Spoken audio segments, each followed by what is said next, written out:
Gravity's Rainbow, Part 4, Chapter 0. The Birth of the New World. Gravity's Rainbow analysis on the title and epigraph of Part 4, The Counterforce.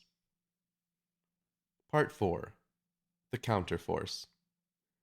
Mentions and foreshadowing of this supposed counterforce have been unraveling for some time now. As far back as Part 1, Chapter 1, we could see people like Pirate Prentice questioning the authenticity and nature of their project. But once the White Visitation was fully dismantled, allowing certain questioning members of the intelligence forces within it to reassess what they had been assisting in creating, this process began to accelerate. Pirate, Katya, Osby Feel, and others, especially the former two, had readily decided to create this counterforce in 323 and 324. The Counterforce is a revolutionary group who wants to fight back against them in order to restore what is right in the world. Part 4 will explore a few things. First of all, it will explore the Counterforce itself, watching the formation slowly grow and ultimately observing whether or not something like this could be successful in throwing over the ruling elite, or at least making a dent. Secondly, it will reveal what the zone itself has been transformed into. Remember that the zone was the broken down continent of Europe, analogizing the broken down world after the end of the Eastern Front of World War II. This zone was merely a canvas which they could paint the new world onto. So as stated, Part 4 will show us what this new world would look like in regard to emerging agencies, deep states, post-war operations, and even explicit events. To give it a name, the Raketenstat. Finally, it will reveal how each of our main characters ends their story, from the good ones like Mexico and Jessica, to the gray ones like Slothrop himself, and to the evil ones like Bleachero. The Epigraph. What? Richard M. Nixon. First, the coming section is objectively the most confusing and hard to parse section of an already quite challenging novel. What is a bit of a gag on what readers may be thinking as they finish this book up, especially 4.6, which, let me tell you, will be a tough one to write about. And footnote, on this fourth read of the book that I just did, the final chapter, Part 4, Chapter 12, is similarly confusing. Before rereading it this time, I always thought 4.6 was the hardest chapter, but 4.12 gave me a run for my money this time as well. End interjection.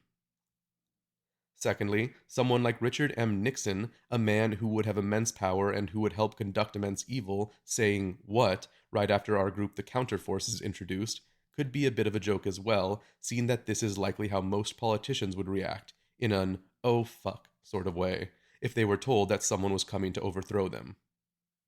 Now, there is no clue as to if this quote was actually taken from a direct speech or if it is just Pynchon having some fun, but the fact that Richard Nixon, who would not be president until the late 60s and who would not even be vice president until the early 50s, is the one saying this about the Counterforce just goes to prove that Pynchon's commentary on the power structures being built in the 1940s are mappable right over the events that would come to pass in the Cold War 1960s. While the zone and soon the Raketenstat has now been built, it will take some time to get these structures fully functioning, and we will see how this system perfected itself once we get to Pynchon's California trilogy, The Crime of Lot 49, Inherent Vice, and Vineland, all of which observe the American 1960s, 1970s, and 1980s respectively. Finally, the use of Nixon's name goes to show that even if this 1940s counterforce does not fully succeed, or even if it completely fails, it does not mean we should lose hope. For sometime in the future, another counterforce may arise. The Forgotten Epigraph. Quote, "She has brought them to her senses. They have laughed inside her laughter. Now she rallies her defenses, for she fears that one will ask her for eternity. And she's so busy being free." End quote, by Joni Mitchell from Cactus Tree. This was the epigraph that was present in the original manuscript of Gravity's Rainbow. Again, without restating all of it, the quote is from the late 1960s, which further solidifies the theory that this novel, and especially Part 4, is a major commentary of this time period.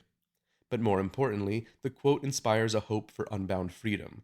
Through the course of the song, Mitchell shows numerous lovers who have attempted to possess her, not necessarily maliciously, but still possessed nonetheless. And while she does have a deep desire for this love, she values true freedom far more than anything.